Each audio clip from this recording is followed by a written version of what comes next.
Assalamualaikum warahmatullahi wabarakatuh. Selamat datang di channel Kang Slamet. Dan kali ini Kang Slamet akan menceritakan sebuah kisah mistis yang berjudul Pesugihan Keluarga Ningrat.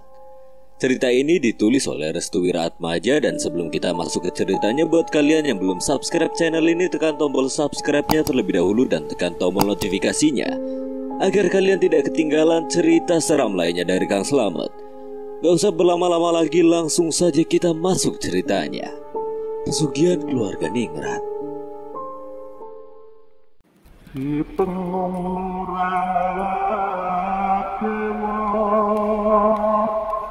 tanpanya kemira tetap.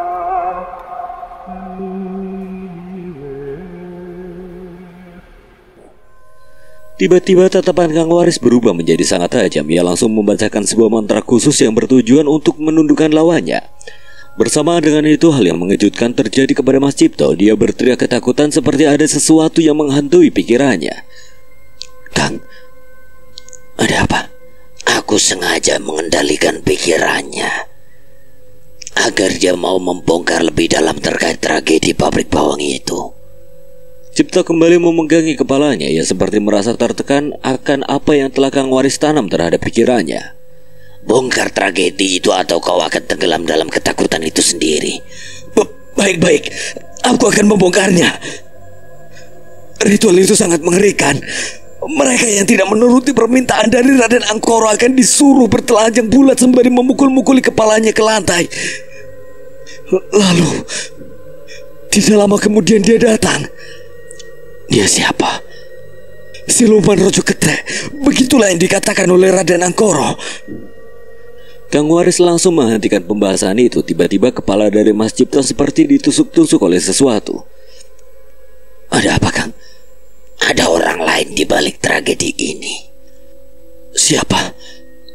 Mas Cipto berteriak kesakitan sembari memegangi kepalanya. Sepertinya kasus yang sama akan terjadi ketika seseorang membeberkan rahasia yang telah diketahuinya ketika Raden Angkoro sendiri menjadi pelaku dari hal ini.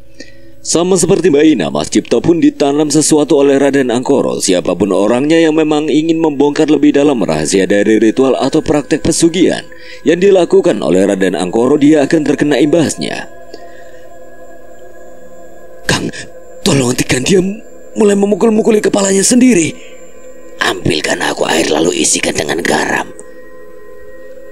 Bapak pun dengan cepat berlari ke arah dapur. Dia segera mencari air dan juga garam yang berada di dapur tersebut. Namun saat dimana Bapak ingin mengambil garam, tiba-tiba dari hadapan Bapak sudah muncul jin kolo ireng seperti yang pernah dilihatnya di rumah keluarga Ningrat. Jin kolo ireng itu muncul bersamaan dengan rasa sakit yang dirasakan oleh Mas Cipto. Apa maumu? Jin kolo ireng itu kemudian berbalik arah dan menghilang sembari menembus tembok. Sepertinya dia akan memberikan sinyal kepada Raden Angkoro terkait apa yang baru saja terjadi dengan orang yang menjadi tawanannya itu, yang tidak lain adalah Mas Cipto. Bapak segera berlari ke arah ruang depan. Ia kemudian memberikan air dan juga garam seperti apa yang diminta oleh Kang Waris. Kenapa lama sekali? Jin kolo ireng baru saja muncul di dapur, Kang. Sialan, rencana kita ketahuan. Kang Waris segera menaburkan garam itu ke dalam gelas. Lalu ia menyiperatkan ke bagian kepala Mas Cipto. Tidak lama kemudian Mas Cipto pingsan dan terbujur kaku di sofa. Apa langkah kita selanjutnya, Kang? Raden Angkoro tidak bekerja sendirian. Ada pihak lain yang memang sedang merencanakan rencana besar bersamanya. Maksud Kang Waris, Raden Angkoro memang melakukan ini karena sebuah tujuan? Benar. Tujuannya sangat besar dengan besarnya tujuan mereka. Maka orang yang ada di belakangnya termasuk orang besar. Jika memang Raden Angkoro bersama dengan orang besar, berarti orang tersebut adalah orang yang bisa melindungi dari kasus besar ini dan menutupinya. Kamu tahu siapa orang itu? Aku pernah menemuinya, Kang. Dia bagian dari orang-orang yang disebut dengan welut.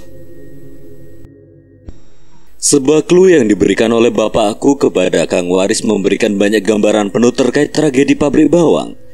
Kematian para karyawan yang terjadi di pabrik itu adalah sebuah tragedi yang sengaja ditutup-tutupi oleh beberapa pihak hanya untuk kepentingannya sendiri.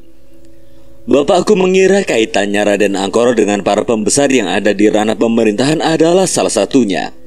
Dengan menutup-nutupi apa yang memang direncanakan oleh Raden Angkoro, semuanya ada sangkut paut dengan tangan-tangan orang pemerintahan. Para karyawan yang sedikit tahu tentang latar belakang kejadian tersebut sengaja dibungkam mulutnya dengan diberikan sebuah ancaman yang berkelas hingga menargetkan dirinya sendiri sebagai tumbal selanjutnya.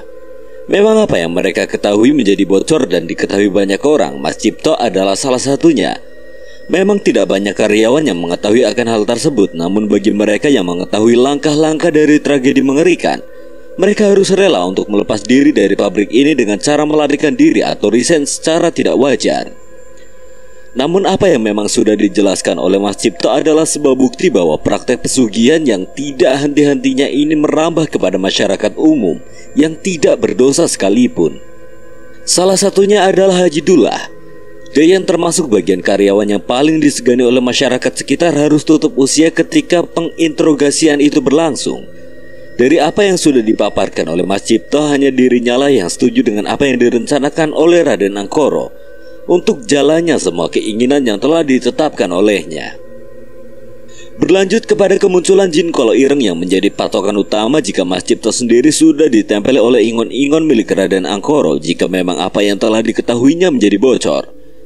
Beruntung Mas Cipto masih bisa diselamatkan oleh Kang Waris dan juga bapakku. Akan tetapi itu semua merupakan awal petaka dari apa yang memang direncanakan oleh Raden Angkoro. Dia sengaja menarik pelatuk terlebih dahulu agar tembakannya tidak terdengar di saat senjata penghasutnya sudah mulai dikendalikan. Mas Cipto adalah umpan bagi Raden Angkoro untuk mengetahui keterlibatan dari Kang Waris dan juga bapakku. Dia sengaja menyisakan satu orang untuk selamat agar Raden Angkoro sendiri mengetahui sejauh mana keterlibatan antara Kang Waris dan juga bapakku yang akan mengganggu seluruh rangkaian rencana dan juga ambisi Raden Angkoro. Hari itu Kang Waris dan juga bapakku pulang terlebih dahulu. Mereka berdua rehat sejenak dari apa yang ingin mereka lakukan untuk bisa menghentikan Raden Angkoro. Dari kasus yang telah terjadi, Kang Waris memiliki sebuah pandangan baru terkait rencana Raden Angkoro selanjutnya. Jika memang sesuai dengan apa yang direncanakan oleh Raden Angkoro, Kang Waris bisa menyimpulkan beberapa poin penting. Di antaranya adalah Raden Angkoro akan bersembunyi di balik orang-orang pemerintahan agar kasus dan tragedi dari pabrik bawang ini dapat diselesaikan. Dia sengaja membuka kartu pertamanya yang tidak lain adalah Mas Cipto agar Kang Waris dan bapak bisa diketahui keberadaannya setelah menghilang selama 3 bulan lamanya. Lalu Raden Angkoro akan secara gerilya memberikan dobrakan baru untuk bapak agar tidak ikut campur terhadap apa yang selama ini Raden Angkoro dan keluarga Ningrat rencanakan. Raden Angkoro akan mematikan kartunya untuk mencari kartu lain yang tidak lain dan tidak bukan adalah orang penting dari pemerintahan. Raden Angkoro akan menjadikan orang tersebut sebagai bonekanya agar bisa mengutiti siapa saja orang yang sangat-sangat menghalangi segala ambisinya. Itu berarti kehadiran dari Mas Cipto adalah hanya pengalih dari apa yang selama ini mereka tutup-tutupi. Jika memang Mas Cipto membuka semua apa yang ia ketahui, maka Mas Cipto sendiri akan menanggung sebab dan akibat terkait apa yang telah ia lakukan. Dengan begitu, meninggalnya saksi dan diperkuatnya orang berpengaruh dari Raden Angkoro, maka pesugihan ini akan terus berjalan dan terus merambah ke segala hal agar bisa mendapatkan keinginan dari Raden Angkoro dan juga seluruh keluarga Ningrat. Malam harinya saat dimana bapakku pulang ke rumah, ia mendapati ibu sedang berada di depan rumah seperti biasa. Ibu selalu menunggu kehadiran bapak sembari menimang Mas Rahardian. Pak, Kang Waris sudah pulang. Kok gak mampir dulu di rumah? Kang Waris langsung pulang ke rumah karena ada urusan lain, Bu. Rahardian gimana? Masih sering rewel? Ada sesuatu yang ingin aku jelaskan, Pak. Ini tentang sesuatu yang baru saja mendatangi Rahardian kemarin. Bapak paham dengan apa yang ingin dikatakan oleh ibuku. Bapak pun menyuruh ibu untuk masuk ke dalam kamar karena memang hari sudah sangat gelap. Setelah tiba di kamar, ibu langsung meletakkan Mas Rahardian di tempat tidur khususnya. Ia menutupi Mas Rahardian dengan kelambu agar terhindar dari gigitan nyamuk atau serangga kecil lainnya. Jadi gimana, Bu? Ibu bercerita bahwa kemarin saat Mbak Neneng tiba di rumah, dia bersembunyi sembari melindungi Rahardian di dalam lemari. Namun ternyata kehadiran Mbak Neneng bersamaan dengan kehadiran Rojo Ketek dan Jin Kolo Ireng itu. Saat dimana ibu menatap Jin Kolo Ireng itu, dia seperti tidak mau mendekat dan ternyata ada satu sosok wanita yang menimang tubuh Rahardian sembari menyanyikan sebuah kidung Jawa yang digunakan untuk menidurkan anak-anak zaman dulu. Ibu tidak yakin jika sosok wanita itu menjadi penyebab Mas Rahardian menangis. Namun ibu hanya meyakini jika alasan Rojo Ketek dan Jin Kolo Ireng tidak mengambil tubuh Mas Rahardian adalah karena sosok wanita itu. Bapak pun mengangguk paham, rasa penasarannya sudah terpecahkan dengan apa yang baru saja dijelaskan oleh ibuku. Namun jika sosok wanita itu adalah penjaga dari Mas Rahardian, maka kemungkinan besar dua sosok pengganggu Mas Rahardian tidak berani mengganggunya karena sosok wanita itu. Ibu melihat jelas sosok seperti apa itu. Sayup-sayup seperti orang keraton. Itu Mbak Putri. Bapak akhirnya menghela napas panjangnya. Ia baru menyadari jika Mbah Putri akan kembali menjaga anaknya. Mbah Putri adalah salah satu sosok penjaga yang dimiliki oleh satu kerajaan terbesar di negara ini. Kedatangan Mbah Putri berarti memiliki tujuan tertentu. Bapak akhirnya menceritakan terkait sosok Mbah Putri yang dimaksud. Sembari menatap Rahardian, Bapak kemudian menjelaskan secara seksama. Mbah Putri merupakan sosok penjaga yang dikenal sangat sensitif. Dia akan menyerang siapa saja sosok yang mengganggu keturunannya dan akan mengejar orang tersebut. Akan tetapi, Mbah Putri tidak diterima di salah satu tempat yang berasal dari utara. Dia tidak mau menjejaki langkahnya di sana karena bersinggungan dengan penguasa utara yang dinilai sangat kejam dan beringas. Tempat itu dikenal dengan macam-macam ritual pesugihan yang sering ditampilkan dengan gambaran siluman ular. Karena itulah kehadiran dari Mbah Putri ini juga menjadi sebuah senjata baru bagi Bapak dan juga ibuku. Namun Bapak masih belum yakin apakah Mbah Putri ini benar-benar ingin menjaga Mas Rahardian, karena Bapak pernah melihat di 15 tahun ke depan jika dirinya akan memiliki seorang putri lagi. Jika memang benar, maka Mbak Putri akan memilih salah seorang dari keturunan kita. Dan dengan kehadirannya Mbak Putri, mungkin ikatan antara kita dengan keluarga Ningrat dan juga keluarga Brotoseno akan terlepas. Ibu mengangguk paham sembari memperhatikan Rahardian kecil. Dia semakin tahu akan siapa-siapa yang nantinya akan terus berjuang untuk menghentikan praktek pesugihan yang konon katanya akan terus berlangsung hingga 15 tahun ke depan. Malam itu Bapak menyuruh ibu untuk tidur karena hari semakin malam mereka menyudahi percakapan yang sangat sensitif ini. Seluruh ruangan tertutup rapat. Bapak mengunci semua jendela dan pintu yang ada di rumah. Ia tidak mau jika malam nanti ada gangguan aneh yang akan menimpa mereka. Tepat di saat dimana Bapak tertidur, ia bermimpi aneh. Bapak disuruh memilih 2 tunas kelapa yang ada di hadapannya. 2 tunas kelapa ini merupakan gambaran dari masa depan nanti dan bisa diartikan juga sebagai anak-anaknya kelak. Bapak pun akhirnya memilih sebuah tunas kelapa yang berwarna emas dan masih sangat muda. Entah mengapa tunas kelapa ini sangat menarik di matanya. Selain memiliki warna yang emas, tunas kelapa yang satu ini menghasilkan kilauan cahaya yang mampu menerangi kegelapan malam. Saat Bapak selesai memilih, ia akhirnya diberitahu akan gambaran-gambaran yang akan terjadi di masa depan. Gambaran-gambaran itu bersifat seperti sebuah lelakon yang harus dijalankan oleh Bapak selama menjalani kehidupan. Di antara gambaran-gambaran tersebut, Bapak akhirnya menyadari jika kehadiran Mbah Putri benar-benar ada dan melindungi salah satu dari 2 anaknya kelak.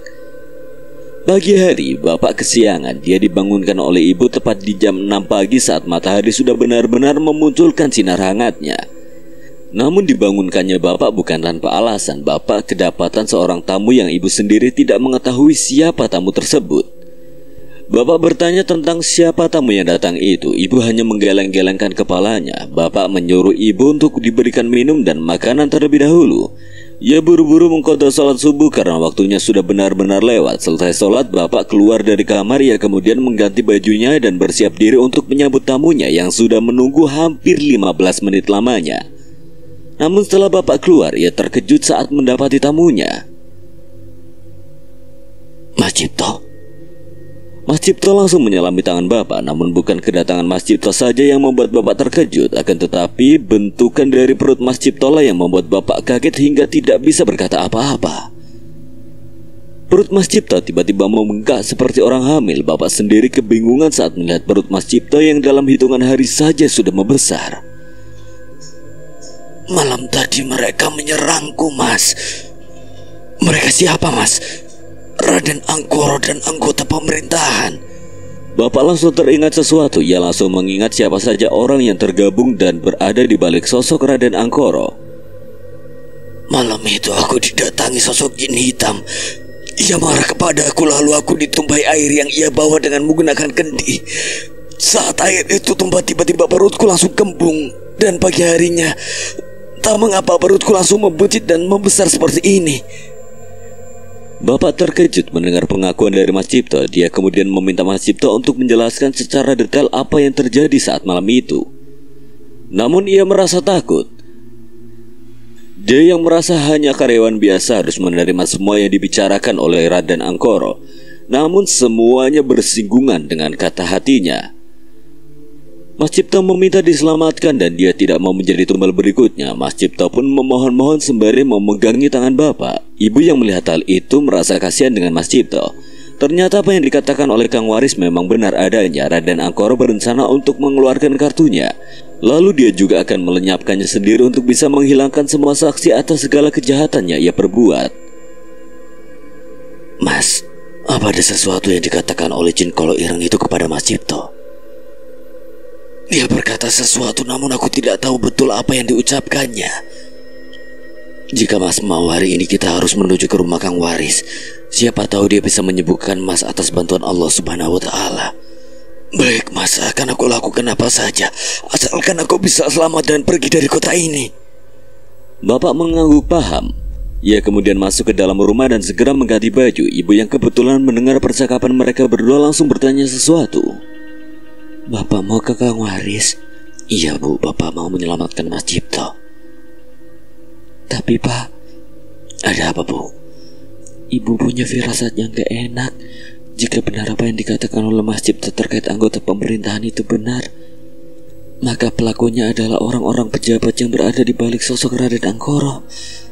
Bapak tersenyum. Ia tahu akan kekhawatiran ibu terkait siapa pejabat yang dimaksud. Namun bapak juga tidak bisa tinggal diam untuk melihat tumbal-tumbal selanjutnya yang jatuh lagi. Kita punya Tuhan Bu. Tuhan kita maha segala-galanya. Ibu jaga Rahardian di rumah. Bapak dan Kang Waris harus menyelesaikan langkah dari Raden Angkoro. Ibu memeluk bapakku sembari menangis. Ia tidak mau jika bapak akan menjadi tumbal berikutnya dari pesugihan yang akan dilakukan oleh Raden Angkoro dan keluarga ningrat lainnya. Bapak melepaskan pelukan ibu sebelum ia pergi. Bapak mencium kening Mas Rahardian sembari membacakan doa untuk keselamatannya. Setelah selesai, bapak dan Mas Cipto langsung berangkat menuju rumah Kang Waris. Kurang lebih 15 menit perjalanan mereka sampai di rumah Kang Waris. Saat itu Kang Waris sedang menyirami tumbuhan jahenya yang sudah mulai layu. Kang Waris tidak terkejut saat Mas Cipto ikut bersama bapak. Ia bahkan lebih tahu dulu jika hari itu Mas Cipto akan mendatanginya. Kang Waris langsung menyuruh bapak dan Mas Cipto masuk ke dalam. Bapak pun paham akan maksud dari Kang Waris sama seperti sebelumnya. Jika ada satu tanaman yang layu, itu berarti ada serangan yang memang masih berkaitan dengan orang-orang yang berada di sekitarnya. Kang Waris pun langsung memegang perut Mas Cipto. Namun saat Kang Waris memegang perutnya, tiba-tiba Mas Cipto berteriak kesakitan. Di dalam perutnya ada sesuatu. Dan benar saja, saat dimana bapak melihat bentukan perut dari Mas Cipto, tiba-tiba ada sesuatu yang meliuk-liuk di bagian dalam perut Mas Cipto, yang memiliki kepala yang berbentuk seperti ular namun ukurannya tidak terlalu panjang. Usut demi usut, saat Jin Kolo Ireng itu menumpahkan air ke perut Mas Cipto, ternyata air itu bukan air sembarangan. Air itu merupakan air penyakit yang biasanya digunakan untuk menyerang seseorang dengan cara mematikannya lewat bagian dalam organ tubuh. Mas Cipto pun langsung dibawa ke dalam ruangan khusus yang biasa digunakan untuk meletakkan pasien yang kadang meminta bantuannya. Bapak hanya menunggu di luar ruangan tersebut. Ia penasaran dengan apa yang dilakukan oleh Kang Waris saat ada sesuatu yang menjanggal yang menyerang Mas Cipto. Saat Kang Waris telah melakukan sesuatu ke perut Mas Cipto, tiba-tiba Mas Cipto berteriak kencang. Ia merintih kesakitan karena ada sesuatu yang keluar dari bagian anusnya. Tak lama kemudian Kang Waris keluar dari ruangan tersebut sembari membawa ember yang telah berisi 2 belut yang sudah mati beserta dengan sisa-sisa darah yang dihasilkan dari bagian dalam organ tubuh Mas Cipto. Astagfirullah Kang, itu belut. Ini adalah bagian dari serangan yang berasal dari pejabat itu. Sejatinya Jin Kolo Ireng itu adalah suruhannya. Sedangkan kendi yang dibawa oleh Jin Kolo Ireng itu adalah bagian kiriman dari seorang dukun untuk membunuh orang yang sudah ditargetkan. Kang Waris pun langsung mencangkul tanah. Ia kemudian mengubur 2 belut yang sudah mati itu beserta dengan sisa-sisa darah yang sangat amis baunya. Setelah dikubur, Kang Waris kembali masuk ke dalam ruangan itu. Ia kemudian meminta kepada bapak untuk masuk juga agar bisa melihat keadaan terbaru dari Mas Cipto. Dan saat bapak masuk ke dalam kamar itu, bapak terkejut saat melihat kondisi dari perut Mas Cipto sudah mengecil dan benar-benar kempes seperti sedia kala. Tak lama kemudian Kang Waris menanyakan sesuatu kepada bapak, namun baru kali ini nada pertanyaannya sedikit penuh dengan amarah. Arto, siapa nama pejabat itu? Maksud Kang Waris, pejabat yang pernah aku temui sewaktu berada di rumah keluarga Ningrat? Iya. Lingga namanya, Kang. Kang Waris langsung terdiam. Ya, kemudian menatap lampu kamarnya yang tiba-tiba saja menjadi menyala dan redup kembali. Bapak yang mengetahui hal itu langsung merinding seketika. Ia merasa ada pancaran energi yang sangat besar dari tubuh Kang Waris. Kang Waris berkata dia adalah pejabat yang sangat mengerikan.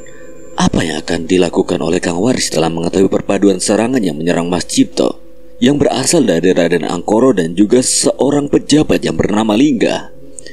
Akankah Kang Waris menghentikan Lingga? Lalu bagaimana dengan Raden Angkoro? Apakah Kang Waris mampu menghentikan keduanya seorang diri? Lalu bagaimanakah dengan nasib dari Cipto yang terkena serangan dari Jin Kolo Ireng dan juga air kendi kiriman seorang dukun yang ditumpahkan oleh Jin Kolo Ireng tersebut atas perintah dari Lingga dan Raden Angkoro? Akankah saksi dari tragedi pabrik bawang akan mati ataukah akan membongkar lebih dalam akan kasus yang ditutup-tutupi ini? Keadaan Mas Cipto semakin membaik di tiap harinya. Ia juga sudah melakukan apa yang memang diperintahkan oleh Kang Waris kepadanya. Mas Cipto dituntut untuk melakukan puasa muti selama 1 minggu penuh. Hal ini diupayakan agar sisa-sisa serangan yang masih dalam tubuh Mas Cipto akan lebur dengan sendirinya. Selain itu juga Mas Cipto diberikan satu pegangan oleh Kang Waris dengan cara membaca beberapa kalimat-kalimat thayyibah yang bertujuan untuk memperkuat batinnya ketika mendapati serangan yang sama seperti yang sudah terjadi kemarin. Malam itu, tepatnya setelah 3 hari kejadian tragedi pabrik bawang, bapak masih mencari cara agar bisa mengetahui cara untuk menghentikan ritual pesugihan yang dilakukan oleh Raden Angkoro, yang kali ini bersama dengan seorang anggota pemerintahan yang bernama Lingga. Keduanya benar-benar ancamannya sangat mengerikan. Raden Angkoro memiliki kekuatan dalam bidang hal gaib. Lingga memiliki kekuatan karena dia adalah salah satu penguasa di kota ini. Ketika keduanya digabungkan, maka rencana keduanya akan berjalan secara beriringan. Raden Angkoro akan dengan mudahnya mendapatkan tumbal yang notabene bukan hanya berasal dari karyawannya kelak, namun Raden Angkoro juga akan melebarkan sayapnya untuk meletakkan tumbal kepada orang-orang yang tidak memiliki harta dan yang tergolong secara perekonomiannya berada di menengah ke bawah. Orang-orang tersebut dapat digiring oleh Lingga yang kebetulan seorang anggota pemerintahan. Dengan begitu, arti kematian bagi keduanya adalah seperti guguran bunga yang sewaktu-waktu akan tumbuh dan mekar kembali. Namun bukan itu yang menjadi permasalahan. Jika kedua komponen ini terus-terusan melakukan aksinya, maka tumbal akan terus berjatuhan. Keseimbangan menjadi tidak stabil, dan yang lebih mengerikan lagi, bisa saja Raden Angkoro akan dengan jelas dan terang-terangan jika dirinya bisa memberikan kekayaan dengan cara melakukan pesugihan yang sedang ia lakukan. Jika ini sampai terjadi, maka dunia akan cepat lenyap. Orang-orang baik akan semakin menipis, kekeringan empati dan rasa peduli menjadi hal yang biasa. Drastisnya penurunan kali ini karena memang dua komponen dalam bersosialisasi benar-benar dipegang kendali oleh orang-orang yang salah. Bapak tiba-tiba meneteskan air mata. Ia teringat akan penderitaan orang-orang yang berada di luaran sana. Kematian yang tidak mendapatkan keadilan adalah hal yang biasa. Pemerintahan yang tidak peka terhadap kebutuhan rakyat adalah sebuah candu bagi para pemegang kekuasaan. Apakah ini kiamat dunia yang sesungguhnya? Itu adalah kalimat yang diucapkan oleh bapak sewaktu dirinya termenung di depan rumah, sembari menatap langit yang gemerlap. Cahayanya dimainkan oleh awan yang melintasinya. Kadang semilir angin memberikan sedikit kesegaran agar dirinya bisa sedikit bertahan untuk hal-hal yang perlu diperjuangkan. Dari dalam kamar, ibu akhirnya keluar untuk mengecek keadaan bapak. Sepertinya ibu juga merasakan apa yang memang bapak rasakan saat itu. Pak, bapak masih termenung sendirian di sini. Ada apa emangnya? Jika Raden Angkoro dan Pak Lingga berhasil menjalankan apa yang selama ini mereka rencanakan, maka banyak orang-orang kecil yang akan menjadi tumbal, Bu. Terlebih lagi bagi mereka yang tergolong perekonomiannya menengah ke bawah. Kasihan mereka. Ibu menyadari jika Raden Angkoro bukan orang biasa. Ia sengaja menggandeng anggota pemerintahan untuk bisa mendapatkan kendali lebih. Begitu juga dengan Pak Lingga. Dia sengaja mengikat Raden Angkoro agar dirinya bisa mendapatkan keuntungan dengan cara dukungan dan manipulasi yang Raden Angkoro lakukan, agar bisa duduk tenang di kursi pemerintahan. Sejahat itu mereka berdua dalam mewujudkan ambisinya. Siapa yang menghalangi keduanya, siap-siap mereka harus ditumpaskan. Dan kali ini ada dua cara untuk menumpaskan orang-orang yang menghalangi keduanya. Jika tidak dengan menggunakan cara-cara pemerintahan, maka cara-cara serangan gaib adalah pilihan terakhirnya. Apa yang harus kita lakukan, Pak? Kita harus menemui salah seorang yang tentu saja bisa membantu kita, Bu. Memang siapa, Pak? Kita akan menemui Raden Surapto di Siti Pangaliran. Di sana mungkin kita akan mendapatkan jawaban seputar bagaimana cara melumpuhkan salah satu dari keduanya ini. Ibu menghela napas panjang. Bukan berarti ibu tidak menyetujui, namun dengan melibatkan banyak orang, kemungkinan besar juga akan lebih banyak korban yang berjatuhan.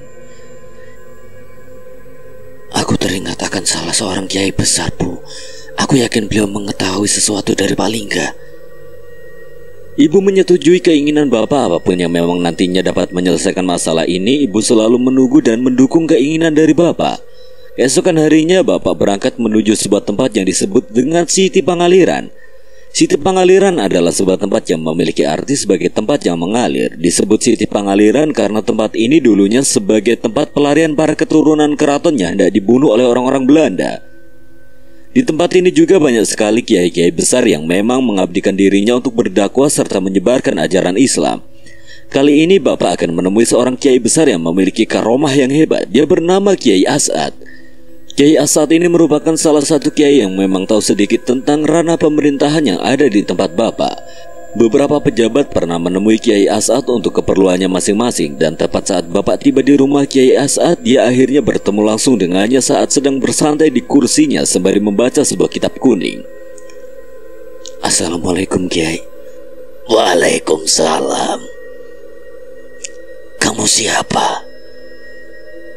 Bapak memperkenalkan diri dan juga mengenalkan sedikit tentang keturunan dan maksud serta tujuan kedatangannya ke rumah Kiai As'ad. Jadi begini, Kiai, kedatangan saya ke sini adalah ingin mengetahui sedikit dari salah satu pejabat pemerintah yang bernama Pak Lingga. Mungkin Pak Kiai mengenalnya. Lingga? Tidak asing namanya. Benar Pak Kiai, dia sangat terkenal. Walah, aku tahu. Lingga, dia pernah datang ke sini. Dia pernah datang ke sini, Pak Kiai? Iya, pernah. Kalau tidak salah, dia sering ke sini jika ada pemilihan tertentu. Dia dikenal sebagai belut. Benar, Pak Kiai. Kiai As'ad akhirnya mengingat sebuah perjanjian yang dulunya pernah dideklarasikan oleh Pak Lingga beserta rombongannya. Kiai As'ad berkata jika nantinya ada dari rombongan Lingga yang berhasil memenangkan pemilu, dia akan menyumbangkan hartanya untuk umat. Tapi nyatanya manusia cepat luput ketika diberikan harta yang tidak ada nilainya di mata Allah Subhanahu wa Ta'ala. Mengetahui hal tersebut, bapak akhirnya sedikit tahu terkait jejak perjalanan dari Lingga, dan sebuah sebutan yang diarahkan oleh Kiai As'ad kepada Lingga benar-benar tepat dan sesuai dengan apa yang dikatakan oleh Kang Waris. Pak Lingga disebut dengan belut karena tubuhnya yang licin. Ia juga dikenal dengan orang yang licik karena menghalalkan segala cara untuk bisa menduduki kursi pemerintahan. Dengan menempati kursi pemerintahan dan langgeng di sana, kini Pak Lingga yang akhirnya bekerja sama dengan Raden Angkoro juga sepertinya akan menusuk Raden Angkoro dari belakang. Karena sifatnya yang tidak mau mengalah, mungkin saja antara Raden Angkoro terlebih dahulu atau Pak Lingga sendiri yang nantinya akan hancur. Pak Kiai mengatakan sebentar lagi dia akan mendapatkan balasan apa yang memang telah ia perbuat. Bapak pun menunduk paham. Setelah merasa cukup, bapak akhirnya menuju ke tempat Raden Surapto.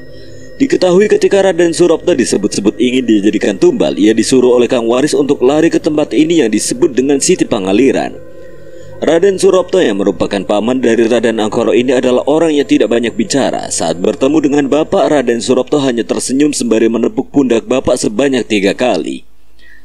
Bapak akhirnya menceritakan terkait kejadian terbaru yang baru-baru saja gempar saat ini. Yang menceritakan terkait tragedi pabrik bawang yang menelan 5 korban.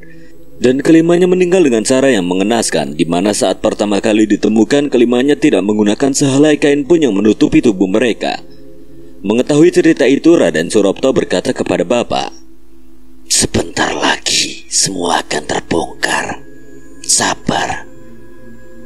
Bapak hanya mengangguk paham. Menurutnya dengan mendapatkan informasi dari Kiai Asad itu sudah lebih dari cukup. Kini bapak hanya tinggal memperjelas lagi akan penjelasan dari Mas Cipto yang kebetulan masih dalam masa pemulihan. Setelah berada di tempat Siti Pangaliran cukup lama, bapak akhirnya pulang ke rumah. Tujuan bapak adalah ingin ke rumah Kang Waris sembari mengetahui keadaan terbaru dari Mas Cipto yang katanya masih dalam masa pemulihan. Akan tetapi di tengah-tengah perjalanan bapak mendapatkan sebuah bisikan kematian. Bisikan ini disebut dengan lelayu atau berita kematian. Bapak tahu bisikan itu bukan bisikan biasa. Ia segera menuju ke rumah Kang Waris untuk menyampaikan bisikan aneh ini. Setibanya di rumah Kang Waris, bapak terkejut saat melihat banyak tanaman Kang Waris yang sudah layu. Dengan pertanda sejelas ini, bapak bisa memastikan akan kejadian buruk yang menimpa orang-orang terdekatnya. Bapak mengetuk rumah Kang Waris dan tidak lama kemudian Kang Waris membukakan pintu untuk bapak. "Kang, saya baru saja mendapatkan bisikan. Ayo berangkat." "Kemana, Kang?" "Ke rumah Cipto. Ada yang tidak beres dengannya." Bapak mengikuti arahan dari Kang Waris. Mereka berdua akhirnya berangkat menuju ke rumah Cipto. Selama dalam perjalanan, bapak masih memikirkan apa yang sedang terjadi sebenarnya. Bisikan yang baru saja didengar oleh bapak ternyata telah diketahui juga oleh Kang Waris. Itu artinya ada sesuatu yang tidak beres yang sedang menimpa salah seorang terdekatnya. Bapak dan Kang Waris mengatakan bahwa ada sesuatu yang telah terjadi kepada Mas Cipto. Apakah ini bagian dari rencana yang telah dirangkaikan oleh Raden Angkoro dan juga Pak Lingga? Setibanya mereka berdua di rumah Cipto, Kang Waris sudah merasakan sesuatu dari dalam rumah Mas Cipto. Bapak mengawalinya dengan cara mengetuk pintu rumah Mas Cipto. Beberapa kali bapak mengetuk rumah Mas Cipto, namun tidak ada jawaban sama sekali. Tiba-tiba terdengar suara yang mengerikan yang berasal dari dalam rumah Mas Cipto. Suara itu benar-benar sangat familiar di telinga bapak. Bapak seperti pernah mendengar suara itu di salah satu tempat. Kang Waris meminta kepada bapak untuk mendobrak pintu dengan cepat. Tampaknya Kang Waris telah kecolongan. Saat pintu berhasil didobrak dan terbuka, mereka berdua terkejut saat melihat Mas Cipto sedang terbaring di lantai dengan perut yang kembali membesar. Lalu dari ujung dapur, bapak dan juga Kang Waris melihat sosok kepala berwarna hitam dengan sorot mata yang tajam sedang mengintip di sana. Ternyata ini semua adalah ulah dari jin Kolo Ireng yang kembali memasukkan sesuatu ke dalam perut Mas Cipto. Sewaktu Kang Waris ingin mengejar jin tersebut, tiba-tiba Mas Cipto mengeluarkan darah dari mulutnya. Bukan hanya darah saja yang keluar saat itu, melainkan ada benda-benda kecil yang terlihat seperti paku dan beberapa pecahan kecil beling yang keluar secara bersamaan dengan darah tersebut. "Cepat bawa ke rumahku." Bapak dan Kang Waris pun membawa Mas Cipto menuju rumahnya dengan menaiki sepeda motor. Sebenarnya tidak terlalu bagus untuk Mas Cipto, namun kebetulan saat itu sedang dalam kondisi yang sangat darurat. Mereka nekat untuk membawa Mas Cipto dengan cara seperti itu. Setelah tiba di rumah Kang Waris, bapak dan Kang Waris segera mengangkat tubuh Mas Cipto untuk dimasukkan ke dalam ruangan khusus. Saat itu bapak melihat dengan jelas sorot tajam Kang Waris yang benar-benar penuh dengan amarah. Ia sangat marah karena sesuatu yang dimasukkan ke dalam tubuh Mas Cipto ternyata bagian dari kekuatan dukun suruhan dari Pak Lingga yang berasal dari salah satu kota di daerah utara. "Arto, tolong masakkan air hangat." Bapak segera memasakkan air hangat pesanan dari Kang Waris. Belum tahu juga apa kegunaan air hangat tersebut. Namun sewaktu bapak berada di dapur, ia mendengar suara teriakan dari Mas Cipto. Mas Cipto benar-benar tersiksa hidupnya karena telah membeberkan rahasia kepada Kang Waris dan juga bapak. Setelah selesai memasak air hangat, bapak pun segera membawanya ke kamar tersebut. Namun kamar masih dikunci dari dalam. Kang Waris pun langsung membuka pintu. Ia meminta kepada bapak untuk membantu mengeluarkan sesuatu yang berada dalam perut Cipto. Saat bapak masuk ke dalam ruangan tersebut, bapak sudah melihat perut Mas Cipto benar-benar membesar. Kali ini diameternya benar-benar tidak seperti hari itu. Lebih besar seperti orang yang dimasukkan balon ke dalam perutnya. Kang Waris pun menyuruh kepada bapak untuk memegang kedua tangan dari Mas Cipto. Perlahan Kang Waris mengambil beberapa butir telur, lalu digesekkan telur tersebut ke perut Mas Cipto. Teriakan Mas Cipto semakin kencang. Bapak sebisa mungkin menahan kedua tangan Mas Cipto yang terus memberontak karena rasa sakit yang benar-benar membuatnya menderita. Kang, masih lamakah? Tiba-tiba perut Mas Cipto kempes dengan sendirinya. Kang Waris langsung meletakkan telur itu ke dalam wadah yang sudah diberi air hangat. Bersamaan dengan itu Mas Cipto langsung terdiam. Mungkin dia pingsan karena energi negatif yang dicabut dari tubuhnya benar-benar telah dimasukkan ke dalam telur tersebut. Saat dimana telur itu diletakkan ke dalam wadah yang sudah berisi air hangat, hal yang mengejutkan terjadi. Dengan seketika telur tadi pecah dan mengeluarkan beberapa material tajam serta hewan-hewan kecil seperti cacing dan yang lainnya. Bapak yang melihat fenomena mengerikan itu langsung mual karena tidak tahan mencium bau amis yang dihasilkan dari telur tersebut. Kang Waris menyuruh Bapak untuk membuang telur itu keluar. Bapak segera membawa wadah yang berisi telur lengkap dengan isinya yang benar-benar mengerikan itu keluar rumah. Namun betapa terkejutnya Bapak saat mendapati seseorang yang ia kenali berada di luar rumah Kang Waris. Orang tersebut langsung berjalan meninggalkan rumah Kang Waris sembari menjatuhkan sebuah potongan tulang kaki yang kemungkinan besar itu adalah tulang manusia yang diambil dari salah satu makam. Tunggu, apa yang telah kau berbuat kepada Cipto? Kau ingin tahu tragedi pabrik bawang itu kan? Maka dari itu datanglah ke rumah keluarga Ningrat. Aku akan memberitahumu sesuatu tentang tragedi itu. Orang itu adalah Raden Angkoro. Dia perlahan meninggalkan Bapak dan menghilang dalam kegelapan malam. Dan saat Bapak melihat benda yang dijatuhkan oleh Raden Angkoro, ternyata benda itu adalah media untuk membunuh Mas Cipto. Tak lama kemudian Kang Waris keluar dari rumah. Ia melihat Bapak yang sedang memegang tulang itu dengan ekspresi yang sangat datar. Kang Waris mendekati Bapak yang masih memegang potongan tulang kaki manusia yang dijatuhkan oleh Raden Angkoro itu. Bapak berkata bahwa Raden Angkoro mendatangi rumah ini. Dia menjatuhkan tulang ini dan menyuruh Bapak agar menuju ke rumah Ningrat jika ingin tahu terkait tragedi pabrik bawang yang sebenarnya. Kang Waris pun langsung mengambil potongan tulang itu. Dia akhirnya memberitahukan kepada Bapak terkait hal yang disembunyikan di tulang tersebut. Kang Waris membacakan sesuatu kepada tulang tersebut. Dengan seketika tulang itu langsung berubah total. Di beberapa bagiannya terdapat tulisan raja yang menandakan ada sesuatu yang tertanam di tulang tersebut. Ini adalah puhul. Biasa digunakan untuk menyantai seseorang. Jika kamu pergi ke rumah keluarga Ningrat, kamu tidak akan selamat. Tapi bagaimana cara kita agar tahu tentang tragedi pabrik bawang itu? Cipto adalah kuncinya. Selama kita menjaga dan melindunginya, kita akan tahu informasi selengkapnya. Tapi sampai di sini, aku sudah tahu tragedi pabrik bawang itu. Prioritas kita sekarang adalah bagaimana menghentikan pejabat keparat itu beserta dukunya. Bapak paham ternyata dirinya hampir saja terjebak oleh rayuan Raden Angkoro yang mungkin saja itu adalah cara satu-satunya untuk memancing Bapak agar mau mendatangi rumah keluarga Ningrat lagi. Dengan ini Bapak dan Kang Waris akhirnya menjaga Mas Cipto untuk beberapa saat.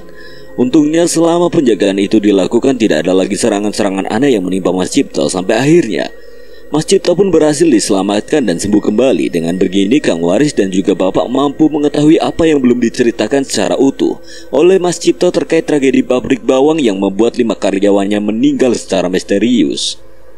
Dan tepat 1 minggu setelah penyerangan itu, Mas Cipto akhirnya menceritakan yang sesungguhnya terkait tragedi pabrik bawang itu. Raden Angkoro dan juga pejabat itu berniat untuk mendapati sebuah harta misterius yang konon katanya akan didapatkan dengan cara menumbalkan banyak orang. Harta tersebut berada di satu hutan yang ada di tempat ini. Namun ada sesuatu yang dia bicarakan. Kalau tidak salah dia harus membunuh seorang anak yang berasal dari keluarga Ningrat. Mendengar hal itu Bapak langsung terkejut. Pantas saja ketika dirinya pertama kali memegangi tangan Pak Lingga, Bapak seperti terbawa di dimensi lain yang ternyata itu adalah rencana dan penggambaran di masa depannya akan dilakukan oleh Raden Angkoro dan juga Pak Lingga. Dan korbannya adalah harus seorang wanita yang benar-benar masih perawan. Bapak langsung menatap Kang Waris. Kang Waris hanya mengangguk. Paham ia tahu mengapa Bapak sekaget itu ketika Mas Cipto menceritakan terkait tragedi pabrik bawang yang ia ketahui. Jika memang apa yang direncanakan oleh Raden Angkoro dan Pak Lingga itu benar-benar terjadi, berarti ramalan akan Bapak yang nantinya akan memiliki seorang anak dengan jenis kelamin perempuan adalah benar adanya. Dan dalam penggambaran Bapak, anak itu nantinya akan mendapatkan penjagaan yang luar biasa yang berasal dari satu kerajaan terbesar yang ada di negeri ini. Lalu apa rencana selanjutnya dari Kang Waris, Bapak dan juga Mas Cipto? Dapatkah ketiganya menghentikan langkah dari Lingga dan Raden Angkoro? Lalu bagaimana kabar dari keluarga Ningrat? Apakah mereka yang masih tersisa di sana masih hidup dan baik-baik saja? Malam itu Bapak dan Ibuku sedang berada di ruang tamu sembari membicarakan perkembangan dari Mas Rahardian. Ibu juga sempat menanyakan terkait perkembangan dari Mas Cipto. Ibu sangat khawatir jika Mas Cipto bakal menjadi tumbal selanjutnya. Seluruh pertanda yang menjerumuskan kepada Mas Cipto bahwa dia adalah tumbal selanjutnya benar-benar terlihat dengan jelas. Apalagi Mas Cipto menjadi bulan-bulanan dari pengejaran jin Kolo Ireng. Jika Kang Waris tidak menjaga Mas Cipto, kemungkinan besar nyawa Mas Cipto akan melayang dan dinobatkan sebagai tumbal selanjutnya dari rencana yang dijalankan oleh Raden Angkoro dan juga Pak Lingga. Bagaimana dengan keadaan Mas Cipto, Pak? Perutnya sudah mengecil lagi kan? Alhamdulillah, Bu. Mas Cipto baik-baik aja. Namun serangan yang kedua ini sedikit parah. Sampai-sampai sesuatu yang berada di perut Mas Cipto benar-benar terdapat benda yang mengerikan. Maksud Bapak? Pada serangan yang pertama dari bagian dubur Mas Cipto keluar belut. Dan yang sekarang, ketika menggunakan metode telur, sesuatu yang berada di dalam perut Mas Cipto berisi paku-pakuan dan jenis benda tajam lainnya, bahkan serangga-serangga kecil. Tiba-tiba ibuku langsung menutup mulutnya. Ia membayangkan jika serangan itu benar-benar mengena pada dirinya. Bapak yang melihat hal itu hanya terdiam. Ibu sudah terbiasa sering terbawa suasana orang yang sedang bercerita. Dia seperti menghayati, meresapi dan merasakan seperti seolah-olah dia adalah korban dari serangan itu. Bapak pun mengurut leher ibu. Mungkin penyebabnya dari kurangnya istirahat, sehingga ibu mudah lemas dan merasakan hal-hal sensitif itu. Ibu menatap wajah Bapak. Warna hitam bola matanya sedikit meninggi seperti menandakan rasa ketidakpercayaan diri terhadap apa yang dikatakan oleh Bapak. Pak, Raden Angkoro bukan orang biasa. Dia yang sudah membunuh Mbak Ina, Sugeng dan juga ibu. Belum lagi bergabungnya Pak Lingga yang berasal dari ranah pemerintahan. Mereka semua sulit untuk ditumbangkan. Bapak hanya mengangguk paham. Ia mengerti maksud dari ibu, namun ibu masih belum mengerti tentang sesuatu yang terjadi di dunia ini bukan terjadi karena apa yang kita pikirkan, melainkan di balik itu semua ada campur tangan Tuhan yang kebetulan sedang memberikan sebuah cobaan kepada makhluknya ketika diberikan kemudahan. Jika manusia ini pandai bersyukur, mungkin dia tidak akan melakukan hal itu. Namun jika yang diprioritaskan adalah standar kehidupan yang tinggi, gaya melejit, namun hal yang berdasarkan pada kemanusiaan sungguh pelit. Malam itu Bapak mengajak ibu untuk tidur lebih dulu. Bapak tidak mau jika ibu selalu memikirkan hal-hal yang buruk terlebih lagi, kepada sesuatu yang membuat pikirannya hanya terjebak kepada rasa sedih yang berkepanjangan.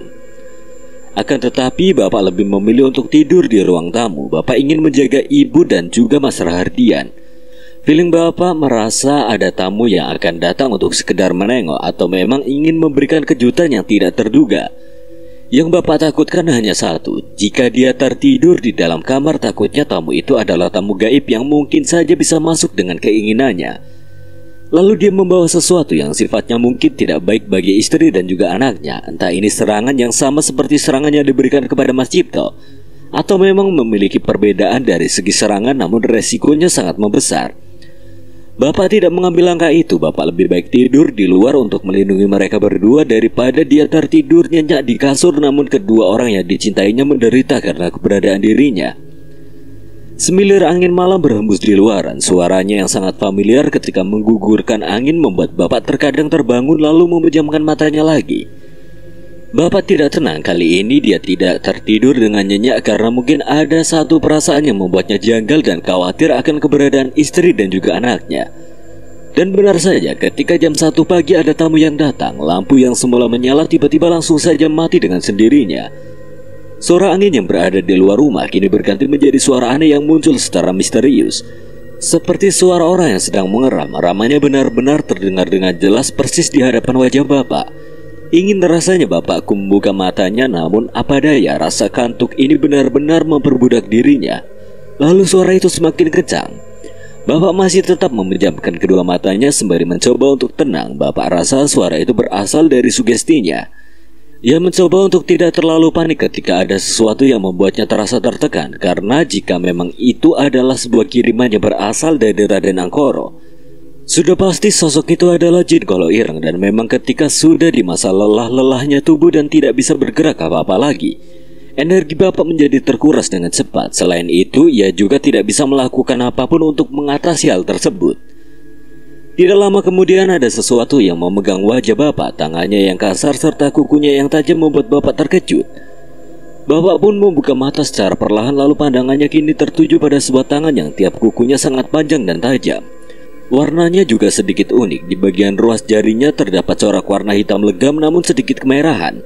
Tidak lama kemudian sosok tersebut perlahan mencekik leher Bapak. Awalnya kekuatan dari cekikan itu terasa sangat ringan, namun lama-lama cekikannya begitu terasa kuat. Dengan kuku-kukunya yang tajam, tentu saja bagian leher Bapak merasa kesakitan, karena tusukan dari kuku sosok tersebut terasa seperti silet yang menyayat bagian leher Bapak. Suara dari jin Kolo Ireng benar-benar membuat telinga Bapak berdenging kencang. Wajahnya yang amat mengerikan seperti memberikan rasa takut kepada Bapak. Namun karena memang Bapak telah terlatih untuk bisa menghadapi sosok-sosok yang memang bersinggungan dengannya, mulut dan hati Bapak terus bergumam untuk menyebut asma Allah. Tujuannya adalah agar segala gangguan yang memang mengaruh kepada tindakan yang membuat Bapak celaka atas bantuan Tuhan semuanya akan sirna. Sosok itu terus mencekik Bapak hingga sekujur tubuhnya tidak bisa bergerak sama sekali. Badan Bapak yang seharusnya memberontak, kini kedua kakinya benar-benar tertahan. Tubuhnya tidak bisa digerakkan lagi. Lalu tidak lama kemudian sosok tersebut perlahan melepaskan tangannya saat mengetahui ada sesuatu yang hadir tepat di bagian depan pintu rumah. Entah siapa yang hadir, namun jin Kolo Ireng itu tampak ketakutan dan melepaskan kedua tangannya. Sesaat kemudian jin Kolo Ireng itu berlari ke arah belakang pintu rumah. Sebenarnya Bapak ingin sekali mengejar sosok tersebut, namun semenjak jin Kolo Ireng itu menduduki tubuhnya, tubuh Bapak tidak bisa digerakkan. Bapak mencoba untuk menenangkan diri, nafasnya masih belum normal. Entah apa yang baru saja terjadi sampai-sampai jin Kolo Ireng mendatangi rumahnya dengan raut wajah yang benar-benar menyeramkan. Selain itu, Bapak menyadari jika jin Kolo Ireng yang ditemuinya sekarang berbeda dengan jin Kolo Ireng yang ditemuinya terdahulu. Sepertinya dengan bergabungnya Pak Lingga ke dalam barisan Raden Angkoro, hal ini membuat sosok jin Kolo Ireng menjadi sosok yang memiliki energi yang sangat menyeramkan. Jika memang benar, berarti dukun yang dipekerjakan oleh Pak Lingga telah berperan besar sampai-sampai membuat sosok jin Kolo Ireng ini terlihat sangat-sangat sempurna. Tidak ada lagi yang bisa Bapak lakukan selain melanjutkan tidur. Bapak mencoba memejamkan matanya sejenak. Ia berharap kejadian itu hanyalah kejadian kecil yang tidak akan terulang lagi. Saat mata Bapak terpejam, Bapak segera melupakan malam itu. Ia tidak mau mengingatnya. Bapak benar-benar ingin menghapus ingatan itu ketika lehernya dicekik sampai-sampai tidak bisa bernafas. Bapak kira ini adalah akhir dari hidupnya, namun lagi-lagi Tuhan selalu memberikan jalan yang aman bagi hambanya yang benar-benar taat kepadanya. Keesokan harinya, saat dimana ibu sudah terbangun terlebih dahulu, ia melihat wajah Bapak sedikit lebam-lebam. Ibu yang melihat wajah Bapak langsung terkejut. Yang ibu takutkan adalah semalam tadi Bapak baru saja melawan maling yang mencoba merampok rumahnya. Ibu pun membangunkan Bapak. Bapak langsung mengucek kedua matanya, lalu tangan kanannya langsung memegang pipi sebelah kanannya yang sedikit terasa sakit. Begitu juga bagian lehernya. Cengkraman semalam yang dilakukan oleh jin Kolo Ireng ternyata memberikan dampak yang besar bagi tubuh Bapak. Tiba-tiba kedua tangan Bapak langsung memeluk tubuh ibu. Bapak meneteskan air matanya tepat di pelukan ibu. Sembari meneteskan air mata, tiba-tiba kalimat yang mengerikan terucap dari mulut Bapak saat itu. Bu, tolong jaga Rahardian ya. Kalau semisal Bapak gak bisa selesaikan pesugihan ini, tolong bawa lari Rahardian. Jangan sampai dia tahu kalau saudara-saudaranya melakukan praktek terlarang ini. Ibu langsung melepaskan pelukan itu. Raut wajah ibu seketika berubah. Ada rasa cemas dalam hatinya. Siapa tahu apa yang memang ibu rasakan benar-benar sama seperti apa yang Bapak rasakan saat itu. Ibu pun mengusap air mata Bapak yang bercucuran. Ada perasaan aneh yang ibu rasakan sewaktu dirinya mengusap air mata Bapak. Air mata itu terasa sangat hangat dan tulus. Tampaknya kedatangan jin Kolo Ireng itu memiliki maksud lain. Ini gak ada kaitannya sama Mas Cipto kan, Pak? Bisa jadi jin Kolo Ireng itu mau membunuh Bapak, Bu. Astagfirullah, Pak. Istighfar. Jadi luka lebam di pipi dan leher ini akibat ulah si jin Kolo Ireng. Bapak menganggukkan kepalanya. Ia kemudian menceritakan secara detail kejadian itu kepada ibu. Baru kali ini Bapak merasa ketakutan yang mendalam bukan karena serangan itu, namun selain nyawanya yang menjadi taruhan. Bapak juga belum bisa menyelamatkan orang-orang yang ada di sekitarnya. Dampak dari bersatunya Pak Lingga dan Raden Angkoro benar-benar memberikan ketakutan bagi Bapak sendiri. Belum ada cara bagaimana untuk bisa memisahkan mereka berdua. Mereka berdua tahu jika orang terpenting yang sekarang masih tertawan adalah Mas Cipto. Mungkin dengan ditawanya Mas Cipto, mereka berdua memiliki rencana lain yang salah satunya adalah menyerang Bapak. Jika menyerang Bapak adalah sebagai salah satu strategi yang direncanakan oleh Raden Angkoro dan Pak Lingga, maka terpaksa Kang Waris akan melepaskan Mas Cipto. Teka-tekinya sangat mudah. Jika Mas Cipto dilepaskan dari penjagaan Kang Waris, maka Pak Lingga dan Raden Angkoro akan membunuh Mas Cipto. Dengan begitu, tragedi pabrik bawang akan tertutup rapat. Orang-orang dan para warga secara perlahan akan melupakan kasus itu. Para wartawan akan kembali mencari berita yang sedang ramai. Anggota pemerintahan juga kembali sibuk menyampaikan aspirasinya kepada masyarakat agar mampu dimanipulasi dengan tujuan untuk menjaga nama baik. Raden Angkoro dan Pak Lingga, dua orang ini benar-benar sangat berbahaya. Saking berbahayanya, orang-orang tidak tahu jika kejahatannya benar-benar telah melewati batas. Akhirnya ibu pun merawat Bapak untuk sementara waktu. Atas kejadian ini, ibu benar-benar menjaga Bapak dan juga Mas Rahardian. Ibu tidak mau jika nantinya jin Kolo Ireng itu akan kembali meneror Bapak dan juga Mas Rahardian. Karena jika hal itu sampai terjadi, maka akan ada korban yang berjatuhan. Sementara itu Mas Cipto menanyakan keberadaan Bapak kepada Kang Waris. Kang Waris hanya terdiam. Ia tidak menjawab pertanyaan Mas Cipto. Tatapan Kang Waris masih tertuju kepada tanaman bunga tersebut. Kang, itu bunganya kan layu, kok masih disirami? Ini bukan bunga biasa. Bunga ini melambangkan keberadaan seseorang. Tiap bunga di sini adalah penggambaran dari keadaan seseorang yang sudah kukenal dekat. Jika bunganya layu, maka akan ada banyak kemungkinan yang bisa ditafsirkan. Sepertinya ada alasan kenapa Mas Arto tidak datang ke sini. Alasan? Benar, ini ada kaitannya dengan serangan yang tidak bisa diperkirakan dan ditentukan kedatangannya. Kang Waris kini membalikkan badannya. Kini tatapan Kang Waris hanya tertuju kepada Mas Cipto. Tatapannya benar-benar tajam. Sampai-sampai tatapan itu seperti mendiskriminasi Mas Cipto yang tampak canggung dan ketakutan. Malam ini mereka akan datang. Siapa, Kang?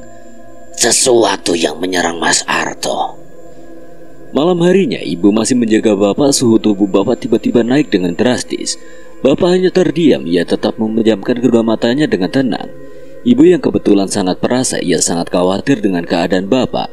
Sementara itu, Kang Waris menyuruh kepada Mas Cipto untuk menutup semua jendela dan pintu. Kang Waris merasa akan ada sesuatu yang tiba di rumahnya dengan tujuan membunuh yang begitu kuat. Mas Cipto pun menutup semua pintu dan jendela rumah. Ia mengikuti semua arahan yang diberikan Kang Waris kepadanya. Setelah pintu dan jendela tertutup, Mas Cipto pergi ke dapur. Tujuan awalnya adalah untuk mengambil minum untuk Kang Waris. Namun tidak lama kemudian ia berteriak dengan sangat kencang. Sontak saja hal ini membuat Kang Waris langsung berlari ke arah dapur. Kang Waris merasa jika dirinya sudah kecolongan sampai-sampai sosok yang merupakan sosok kiriman itu sudah lebih dulu mendatangi rumahnya. Saat Kang Waris menuju dapur, ia melihat seseorang dengan menggunakan belangkon khas Jawa sedang mencekik leher Mas Cipto. Angkoro! Bagaimana kabarmu, Waris? Raden Angkoro tersenyum lebar. Kang Waris sendiri masih kebingungan bagaimana Raden Angkoro bisa masuk ke dalam rumahnya. Padahal seluruh pintu dan jendelanya benar-benar sudah tertutup rapat. Ini adalah penghalang bagiku. Waris, jika orang ini dibiarkan hidup, maka tragedi pabrik bawang akan terungkap. Hentikan, Angkoro. Tidak bisa, Waris, ini adalah tumpal ke-9. Nyibri Ketekku tidak harus menggunakan rojo atau ratunya, karena rojo Ketek sendiri sudah menyatu dengan tubuhku. Tangan Raden Angkoro langsung melepas Mas Cipto. Bersama dengan itu tubuh Mas Cipto kejang-kejang. Dari mulutnya keluar cairan putih seperti berbusa. Lalu perut dari Mas Cipto kembali membesar. Jika ingin selamat, maka hiduplah dengan normal. Kelak aku tidak akan mengganggumu. Raden Angkoro perlahan mundur ke arah pintu belakang. Ia hendak melarikan diri. Kang Waris berencana untuk mengejarnya. Namun melihat kondisi Mas Cipto yang sudah sekarat, Kang Waris pun membawa Mas Cipto ke ruangannya dan lebih memilih untuk menyelamatkan Mas Cipto terlebih dahulu. Akan tetapi saat Kang Waris ingin mengeluarkan sesuatu yang tertanam di bagian perut dan juga tubuh dari Cipto, tiba-tiba perutnya yang membengkak ini meledak dan hancur berantakan. Kang Waris yang melihat fenomena tidak biasa itu benar-benar terkejut. Seluruh organ dalam dari Mas Cipto berhamburan kemana-mana. Ruangan tempat di mana Kang Waris biasa menyembuhkan pasiennya menjadi penuh dengan darah. Kang Waris juga hanya terdiam dengan tatapannya tidak tahu harus bagaimana. Pasalnya, ia benar-benar terkejut melihat perut dari Cipto yang tiba-tiba meledak begitu saja. Selain itu, saat Kang Waris menatap wajah Mas Cipto mengucapkan kata perpisahan untuk terakhir kalinya. Tolong selamatkan temanku. Dia bawahan dari Pak Lingga. Bawahan Pak Lingga. Tidak lama kemudian tubuh Mas Cipto tidak bergerak sama sekali. Ia meninggal dunia dengan cara yang paling mengenaskan. Kang Waris berteriak kencang. Ia menyesali kejadian itu karena tidak bisa membantu bahkan menyelamatkan orang-orang terdekatnya. Padahal Mas Cipto adalah pion terpenting untuk membongkar lebih dalam terkait Pak Lingga dan juga Raden Angkoro. Namun dengan kematian dari Mas Cipto, maka semua yang direncanakan oleh Kang Waris dan juga Bapak benar-benar telah usai. Kang Waris tidak memiliki pilihan lain selain melakukannya sendiri bersama dengan Bapak. Namun Kang Waris masih teringat dengan pesan terakhir dari Mas Cipto. Ia mengatakan ada salah satu dari bawahan Pak Lingga yang kebetulan bukan bagian dari Raden Angkoro dan juga Pak Lingga. Mas Cipto meminta kepada Kang Waris untuk menyelamatkannya dari cengkraman Raden Angkoro dan Pak Lingga. Lalu siapakah orang tersebut yang dimaksud? Apakah orang tersebut bisa membantu untuk membongkar semua rencana dari Raden Angkoro dan juga Pak Lingga? Kematian Mas Cipto merupakan pertanda awal terjadinya sebuah petaka dari segala ranah. Kang Waris sudah siap dengan apa yang memang ingin dilakukan oleh Raden Angkoro jika target berikutnya adalah dirinya. Berita kematian Mas Cipto akhirnya terdengar di telinga Bapak dan juga Ibu. Mereka berdua lantas menuju ke rumah Kang Waris untuk melihat jasad Mas Cipto untuk terakhir kalinya. Karena kebetulan rumah Kang Waris sendiri berlokasi di tempat yang sangat jauh dari keramaian warga, akhirnya Mas Cipto pun dimakamkan di sekitar rumah Kang Waris.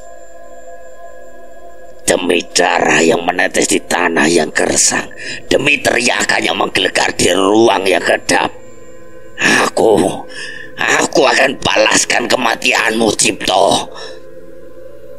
Kang Waris sendiri sudah semakin geram dengan semua yang dilakukan oleh Raden Angkoro dan juga Pak Lingga. Dua orang iblis ini sungguh sangat berbahaya. Jika tidak dihentikan maka tumbal akan terus berjatuhan. Mereka yang tidak bersalah akan menjadi korban dari pesugihan ngipir ketek yang mereka lakukan. Bapak yang merasakan apa yang dirasakan oleh Kang Waris, begitu juga dengan Ibu. Orang-orang yang berada di sekitar mereka benar-benar telah hilang dan menjadi korban dari tumbal pesugihan yang dilakukan oleh Raden Angkoro. Apa rencana kita, Kang? Ada pesan terakhir yang disampaikan oleh Cipto sebelum dia meninggal. Pesan itu tertuju kepada teka-teki dari pabrik bawang dan juga petunjuk dari ritual pesugihan ini. Bapak mulai berpikir keras siapa orang yang dimaksud oleh Mas Cipto sendiri jika memang orang tersebut berasal dari Raden Angkoro. Apakah itu Mas Pangarep atau Mbak Ayu atau Mbak Neneng? Akan tetapi jika memang orang itu bawahan langsung dari Raden Angkoro, mana mungkin Kang Waris tidak mengetahuinya. Yang pasti orang tersebut adalah orang yang belum dikenal oleh Bapak dan juga Kang Waris.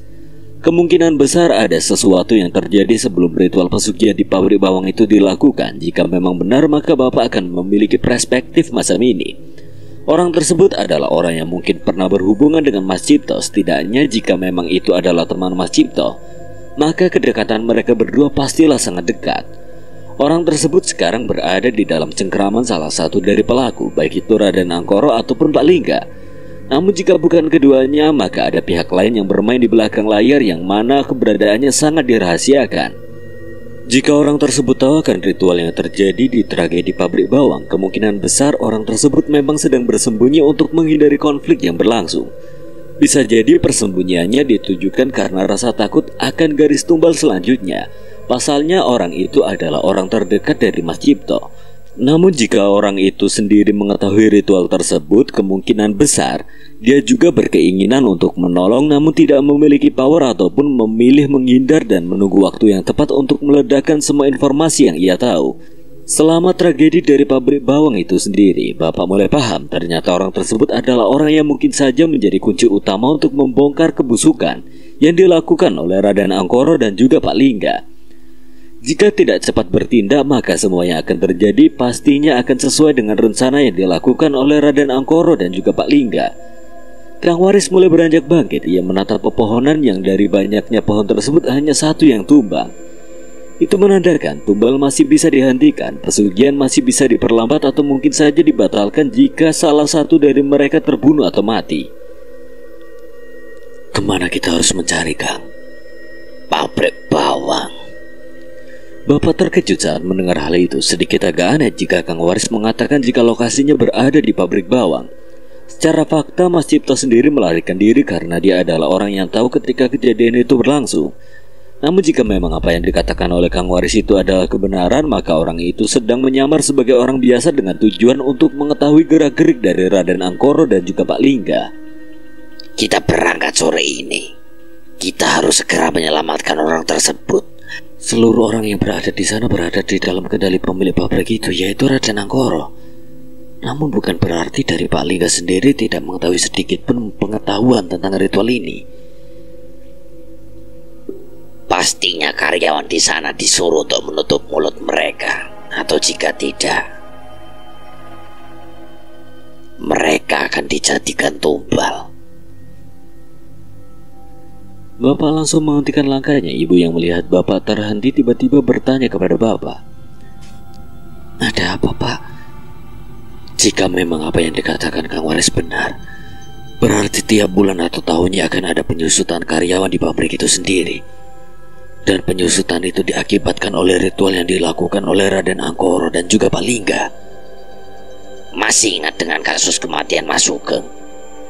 Ingat, aku tahu itu. Mereka semua sudah tahu jika Mas Sugeng akan ditumbalkan kecuali Mbak Ina. Namun mereka semua memanipulasi dirinya sendiri agar tidak dijadikan tumbal. Jadi para karyawan yang bekerja di sana, mereka harus sudah siap menerima resikonya jika suatu saat salah satu di antara mereka akan ditumbalkan. Sementara itu, suasana di pabrik bawang kembali normal. Para karyawan tetap berangkat untuk memenuhi target dari apa yang pemilik pabrik itu minta.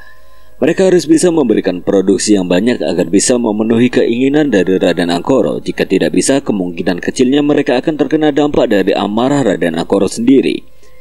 Sedangkan di sisi lain ada sebuah perkumpulan yang sedang berbisik-bisik. Mereka seperti merencanakan sesuatu. Entah apa yang mereka inginkan, sampai-sampai pembahasannya sangat tertutup dan bersifat rahasia. Kita harus kabur dari pabrik ini. Benar, kita harus kabur dan kembali kepada keluarga kita masing-masing. Jika tidak, kita akan ditumbalkan seperti Haji Dula dan juga Cipto. Cipto, bukannya dia selamat? Kau tidak tahu Raden Angkoro baru saja mengatakan jika Cipto sudah meninggal dunia. Perutnya hancur dan meninggal saat itu juga. Ternyata kematian dari Mas Cipto sudah lebih dulu tersebar oleh karyawan sekitar. Ada salah satu dari mereka yang mendengar percakapan antara Raden Angkoro dan seseorang. Entah siapa orang tersebut. Tampaknya orang itu sendiri adalah orang yang bekerja sama dengan Raden Angkoro dan juga salah satu pejabat yang mungkin saja masih ada kaitannya di antara mereka semua. Raden Angkoro ngobrol sama siapa? Aku tidak kenal, tapi aku sempat mendengar panggilan yang diberikan Raden Angkoro kepada orang tersebut. Namanya adalah Raden Jogopati. Tiba-tiba salah satu karyawannya entah mengapa terjatuh dari 2 lantai, lalu ketika terjatuh kepalanya langsung hancur berantakan. Bersamaan dengan itu, seorang yang disebut dengan Raden Jogopati akhirnya muncul. Ia kemudian berjalan ke arah karyawan itu sembari mengambil sedikit darah yang bersimbah di lantai. Para karyawan dibuat merinding oleh Raden Jogopati. Mereka sendiri baru pertama kali melihat orang tersebut berada di dalam pabrik. Wibawa dan auranya benar-benar menakutkan. Sekalinya berbicara, seluruh tubuh para karyawan yang berada di tempat tersebut dibuat merinding oleh Raden Jogopati. Kalian tahu, jika ada seseorang yang memang bertingkah brengsek kepada aku, maka ada satu korbannya akan mati. Seluruh karyawan terdiam. Raden Angkoro tiba-tiba mendatangi lokasi keramaian itu. Ia segera menerobos banyak karyawan yang memadati pemandangan di hadapannya. Pak Lingga, orang yang selalu berada di samping Raden Angkoro, juga mengikuti langkah dari Raden Angkoro. Mereka berdua penasaran terkait apa yang baru saja terjadi, sampai-sampai para karyawan tidak berkutik sedikit pun. Saat mereka berdua sudah menerobos ke bagian depan, tiba-tiba Raden Angkoro dan juga Pak Lingga langsung terkejut saat melihat ada salah seorang karyawannya sudah meninggal dunia dengan bagian kepala yang sudah hancur. Raden Angkoro langsung melihat seseorang yang berada di karyawannya yang sudah tewas itu. Angkoro, Kang Mas, ada salah satu karyawanmu yang akan membongkar rahasia di pabrik ini dan juga aibmu kepada orang lain. Bunuh dia sebelum dirimu yang terbunuh. Siap, Kang Mas. Ungkap Raden Angkoro dengan wajah menunduk seperti merasakan aura besar yang sangat dahsyat yang terpancarkan dari orang itu yang ternyata adalah Raden Jogopati. Raden Jogopati meninggalkan lokasi tersebut. Ia kembali berjalan menuju lantai 2 dan yang mengerikannya lagi ketika Raden Jogopati berjalan, tidak ada satu suara pun yang terucap dari mulut para karyawan atau orang-orang yang berada di sekitaran. Mereka memilih diam ketimbang mati di tempat ini. Sementara itu Raden Angkoro dan Pak Lingga segera menyuruh para karyawan yang berada di sekitar untuk mengangkat karyawannya sudah meninggal itu. Beberapa karyawan akhirnya memindahkan karyawan yang sudah meninggal itu ke sebuah ruangan, sedangkan yang lainnya mereka semua kembali bekerja. Raden Angkoro dan Pak Lingga memasang wajah yang penuh khawatir. Mereka berdua merasakan sesuatu yang tersembunyi yang baru saja diucapkan oleh Raden Jogopati. Keesokan harinya rumor pun kembali beredar. Baru beberapa hari pabrik bawang itu memakan tumbal, kini tumbal yang sama kembali jatuh lagi. Bedanya korban yang baru saja meninggal dunia ini diklarifikasi meninggal karena kecelakaan. Namun penyebab dari kecelakaan itu sendiri masih benar-benar absurd dan penuh dengan tanda tanya. Pasalnya ketika Raden Angkoro dimintai keterangan, ia menjawab tidak secara detail oleh kepolisian setempat. Namun Pak Lingga lagi-lagi mengambil langkah. Ia meminta kepada pihak kepolisian untuk tidak mengambil lebih dalam informasi yang masih belum diketahui kejadiannya. Dan orang yang pertama memberitahukan hal itu kepada Bapak adalah Ibu. Ibu segera memberitahu Bapak terkait korban terbaru dari pabrik bawang.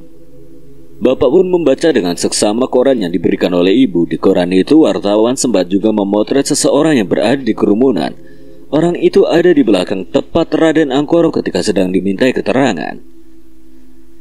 Ibu kenal orang yang di belakang Raden Angkoro? Kok Bapak baru tahu ya, Bu? Ibu memperhatikan orang yang dimaksud oleh Bapak. Tubuhnya yang tinggi, perawakannya yang benar-benar besar dengan menggunakan kacamata hitam sedang melihat Raden Angkoro sewaktu diberikan wawancara oleh para wartawan lokal. Ibu gak kenal, Pak? Serius, Bu? Apa ini termasuk dari keluarganya? Apa jangan-jangan dia adalah bagian dari keluarga Brotoseno, Pak? Bukannya hanya Raden Angkoro dan juga Raden Surapto. Bersama dengan itu, tiba-tiba Kang Waris mendatangi mereka berdua yang sedang asik membahas pabrik bawang di depan rumah. Ibu langsung meminta kepada Bapak untuk menjelaskan apa yang baru saja terjadi di berita cetak itu kepada Kang Waris. Kang Waris langsung meraih koran itu. Ia kemudian melihat foto Raden Angkoro yang sedang diwawancarai oleh wartawan tepat di depan pabriknya. Setelah ia menatap Raden Angkoro, tiba-tiba pandangan Kang Waris tertuju pada salah seorang yang berdiri sembari mengenakan kacamata hitam. Kang Waris langsung merendahkan tubuhnya dan mencari tempat yang nyaman untuk duduk. Ia menghela nafas panjang sejenak ketika mendapati sebuah masa lalu yang kembali terbuka di masanya saat ini. Dia siapa, Kang? Aku memaklumi jika kalian tidak tahu. Yang tahu soal ini hanyalah aku dan Krishna. Mas Krishna? Dia mengetahui orang itu karena manuskrip. Dari terah yang tertulis dia sudah mengenal semua. Bapak paham alasan mengapa Kang Waris baru mengatakan hal ini. Menurutnya Kang Waris belum bisa menentukan secara pasti dalang dari pesugihan ini. Dengan bermunculannya orang-orang baru ini menandakan apa yang terjadi di masa lalu sangatlah berpengaruh di masa kini. Kejadian yang terjadi karena pergusuran orang-orang ningrat oleh para penjajah di masa penjajahan Belanda, menyebabkan bermunculannya orang-orang yang dulunya hanya bersembunyi di balik layar kini kembali bermunculan ke permukaan untuk mengambil alih apa yang memang sebelumnya telah dijarah. Selain itu juga banyaknya keturunan yang belum diketahui sangat berpengaruh besar dengan keberadaan orang ningrat yang sekarang. Terlebih lagi mereka yang memang sudah melenceng dari ajaran agama dan norma dengan percaya dirinya, keberadaan mereka terus-menerus memberikan arus yang tidak baik untuk memunculkan para keturunan reget yang lainnya. Menurut Kang Waris, kemunculan salah seorang yang memang berasal dari keluarga Brotoseno ini adalah momen yang tepat. Pasalnya dengan kemunculan orang tersebut, Kang Waris mampu menyempitkan rumusan masalah terkait dengan ritual pesugihan yang dilakukan oleh Raden Angkoro dan juga salah seorang pejabat yang bernama Pak Lingga. Keberadaan Raden Angkoro yang dijadikan sebagai tombak dari keluarga Brotoseno dan juga keluarga Ningrat inilah yang membuat Kang Waris mampu menyimpulkan sesuatu yang memang di luar nalar. Jika keberadaan Raden Angkoro di sini adalah sebagai penggerak, berarti orang tersebut adalah otak dari pesugihan itu sendiri. Jadi menurut Kang Waris, Raden Angkoro dan juga Pak Lingga berperan sebagai tokoh lain dalam kejadian ini. Tidak, mereka berdua adalah boneka yang dikendalikan oleh salah seorang yang mungkin saja memiliki kelebihan tinggi. Kau masih ingat dengan mimpimu? Mimpi terkait apa, Kang? Selain Rahardian, kau juga akan dibuai seorang anak. Dia adalah seorang wanita cantik yang pemberani dan juga sebagai penyelesai dari pesugihan ini. Kang Waris mengusap-usap kepala Mas Rahardian. Sesekali mulutnya berkomat-kamit seperti sedang dibacakan sesuatu oleh Kang Waris. Entah apa yang dibacakan olehnya, tapi Bapak yakin jika Kang Waris memberikan bacaan doa untuk keselamatan Mas Rahardian. Setelah selesai mengucap kepala Mas Rahardian, Kang Waris pun menatap ke arah langit yang sedikit mendung cuacanya. Tragedi Petang Pati itu adalah tragedi yang sangat memilukan hingga membuat adanya pesugihan dari keluarga Ningrat sendiri di tempat ini. Tragedi itu hampir membunuh banyak orang, bahkan keluarga Ningrat sendiri. Mereka yang dibunuh karena alasan tidak mau menunduk kepada para penjajah di masa dulu. Selain itu, tragedi Petang Pati juga membuat perpecahan antara sesama keturunan keluarga Ningrat lainnya. Mereka yang memiliki kanuragan ireng akan mendiskriminasi orang-orang yang lemah, sedangkan mereka yang memiliki kanuragan putih, mereka membuat pesantren untuk berdakwah.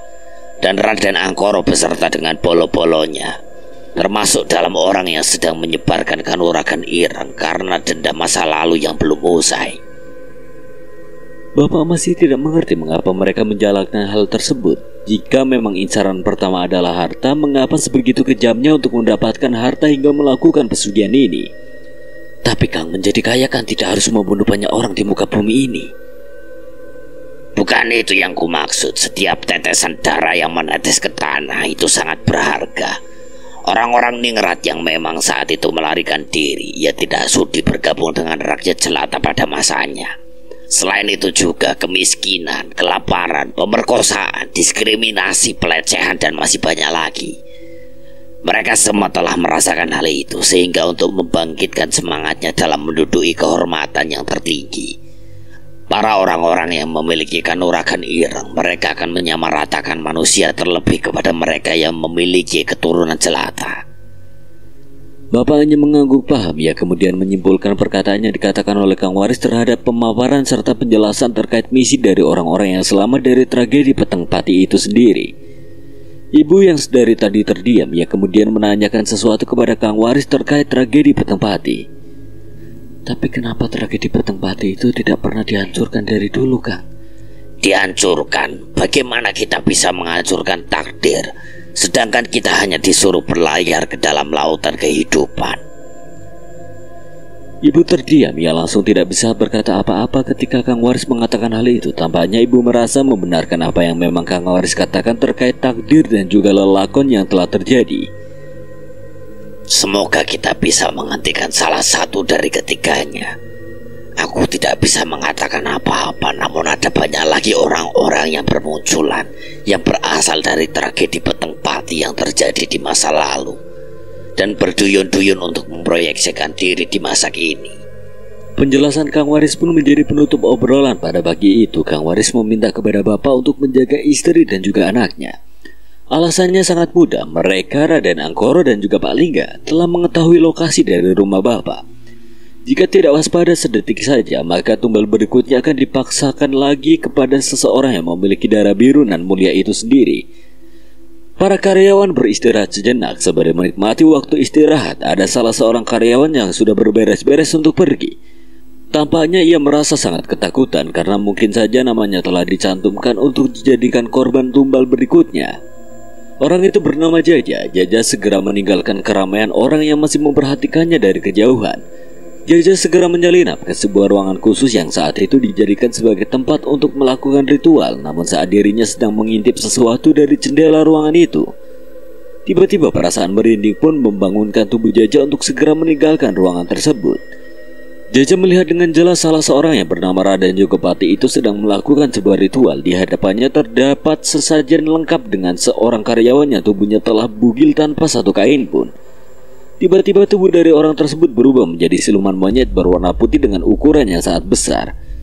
Jaja yang melihat itu pun langsung terkejut. Ia akhirnya mundur untuk mencari jalan agar bisa melarikan diri dari kematiannya sendiri.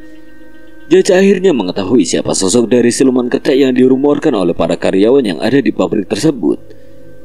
Jaja mencoba meninggalkan tempat tersebut, namun saat ia membalikkan arah, tiba-tiba ada sebuah tangan yang menepuk pundaknya sembari membungkam mulut Jaja yang ternyata dia sendirilah yang menjadi incaran orang-orang yang tergabung dalam Kanuragan Ireng. Palingga pun langsung menarik paksa Jaja untuk memasuki sebuah ruangan yang tidak ada satu orang pun yang mengetahuinya. Ia kemudian diseret oleh Pak Lingga meninggalkan ruangan tempat di mana siluman monyet itu berubah.